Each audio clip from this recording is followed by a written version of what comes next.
5 pasukan khusus TNI yang paling ditakuti di dunia. Setiap prajurit TNI dituntut untuk memiliki spesifikasi yang tinggi, pertahanan yang kuat, dan mampu menjaga keutuhan Indonesia dari ancaman apapun. Dan dari setiap satuan, biasanya TNI memiliki sebuah pasukan khusus yang memikul tugas dan tanggung jawab yang lebih berat. Tak hanya tugas yang lebih berat, pasukan-pasukan khusus ini pun biasanya memiliki kemampuan di atas pasukan biasa karena mendapat pelatihan yang sangat khusus dan tak biasa. Nah, inilah beberapa pasukan khusus TNI yang mampu membuat dunia gemetar karena kehebatannya.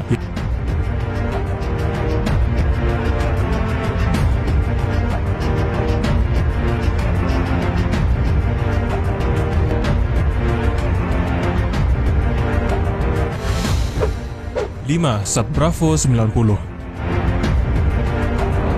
Satuan Bravo 90 atau Sat Bravo 90 merupakan satuan pelaksana operasi khusus Korps Pasukan Khas atau Paskas.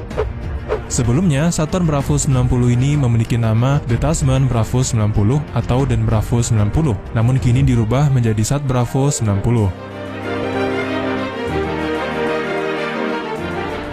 Satuan Bravo 90 sendiri memiliki arti yang mana Bravo berarti yang terbaik dan 90 berarti tahun dari pembentukan pasukan ini.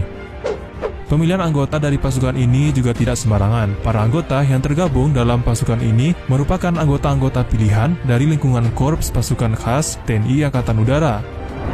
Pasalnya, latihan yang akan mereka lakukan bisa dibilang berbahaya dan mematikan. Salah satunya adalah penggunaan peluru-peluru asli dalam setiap latihan. Dalam training, mereka juga dikondisikan seperti benar-benar berada dalam perang sungguhan. Beberapa kualifikasi dari mereka antara lain seperti melakukan penghancuran pangkalan udara musuh, terjun dengan semua ragam tekniknya, menyelamatkan sandera dari dalam pesawat, bahkan ini hanya memakan waktu 2 menit saja. Nah, tugas utama dari Sat Bravo sendiri adalah melaksanakan operasi intelijen, melumpuhkan alutsista atau instalasi musuh, dan penindakan teror bajak udara serta operasi lain yang sesuai dengan kebijakan Panglima TNI.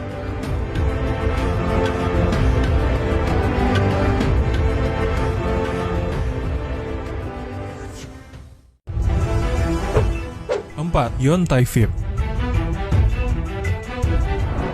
Batalion Intai Amfibi atau disingkat dengan Yontai VIP merupakan salah satu pasukan khusus terbaik yang dimiliki oleh TNI Angkatan Laut yang memiliki spesialisasi dalam operasi pengintaian amfibi dan pengintaian khusus.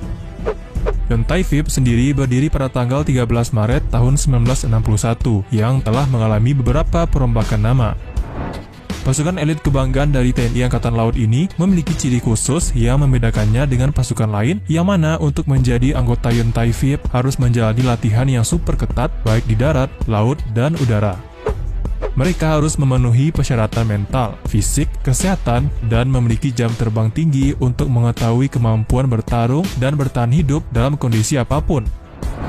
Mereka juga harus memiliki kemampuan-kemampuan dasar seperti bertempur, dasar kemiliteran, pendidikan taktik operasi darat, pendidikan komando marinir, penyelaman, hingga free fall. Nah, pasukan ini memiliki tugas pokok untuk membina dan menyediakan kekuatan amfibi dari TNI Angkatan Laut dan akan melakukan tugas-tugas khusus seperti pengintaian dari laut, darat, hingga udara secara sempurna melalui latihan-latihan yang sangat ketat.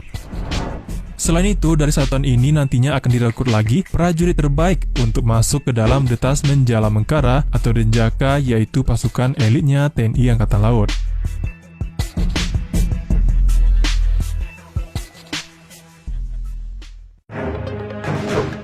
Tiga, Kopaska. Komando Pasukan Katak atau Kopaska didirikan pada tanggal 31 Maret tahun 1962 oleh Presiden Soekarno. Pasukan elit ini juga disebut-sebut memiliki kemampuan yang setara dengan pasukan khusus Amerika Serikat Navy SEALs. Nah, saat ini Kopaska terbagi menjadi 2 komando, yang terdiri dari Satuan Pasukan Katak Armatim di Surabaya dan Satuan Pasukan Katak Armabar di Pondok Dayung, Jakarta Utara. Anggota Kopaska sendiri terdiri dari orang-orang terpilih. Selain syarat atau kualifikasi yang sulit untuk dipenuhi, maka tidak heran jika tugas menjadi anggota Kopaska sangatlah berat. Hingga di lingkup internasional, pasukan ini termasuk pasukan elit dengan penampilan yang paling seram.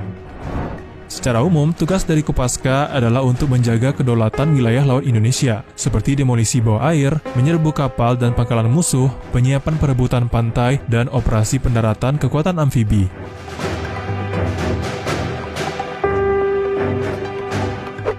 Namun selain itu, mereka juga memiliki kemampuan lain, yaitu ahli guarding VIP, seperti presiden atau orang-orang penting lainnya. Kehadiran Kopaska sendiri adalah sumbangan terbesar bagi militer Indonesia. Kemampuan dan dedikasi mereka secara tidak langsung membawa negara ini terus dalam kondisi aman dan tentram, terutama di wilayah-wilayah laut.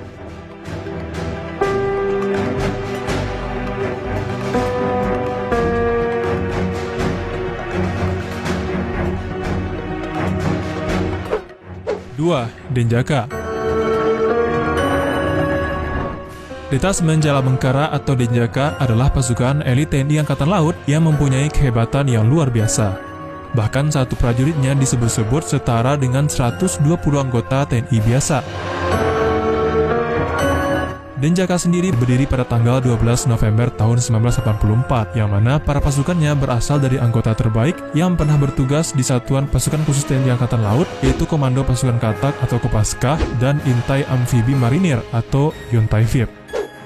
Nah, sebagai pasukan khusus yang dibentuk oleh TNI Angkatan Laut, para pasukan Denjaka memang merupakan orang-orang pilihan dan yang terbaik.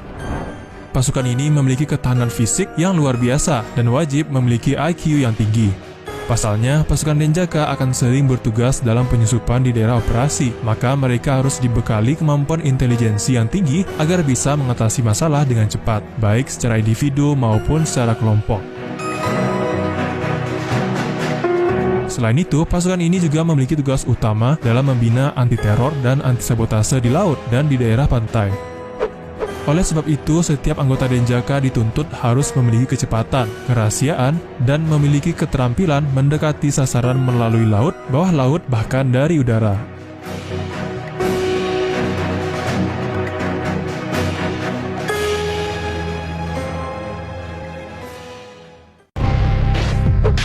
Satu, Kopassus. Kopassus, yang merupakan singkatan dari Komando Pasukan Khusus, merupakan bagian dari Komando Utama atau Kotama Tempur yang dimiliki oleh TNI Angkatan Darat Indonesia. Kopassus sendiri dibentuk sebagai pasukan khusus Indonesia sejak tahun 1952. Pasukan ini telah melakukan banyak operasi dan misi khusus untuk pemerintah Indonesia seperti aksi langsung, perang non-konvensional, kontra pemberontakan, anti-terorisme, pengumpulan intelijen, dan sabotase. Selain itu, pasukan ini juga memiliki kemampuan khusus seperti bergerak cepat di medan yang sulit, menembak sasaran dengan tepat, pengintaian, dan anti-teror.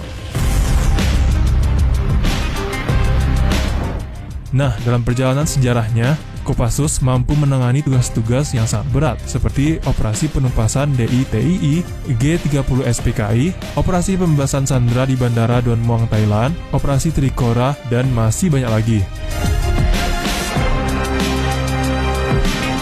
Kopassus dinilai sebagai pasukan elit Tentara Nasional Indonesia yang paling ditakuti di dunia. Bahkan di beberapa versi, dunia mengakui kekuatan Kopassus sebagai pasukan terbaik ketiga di dunia.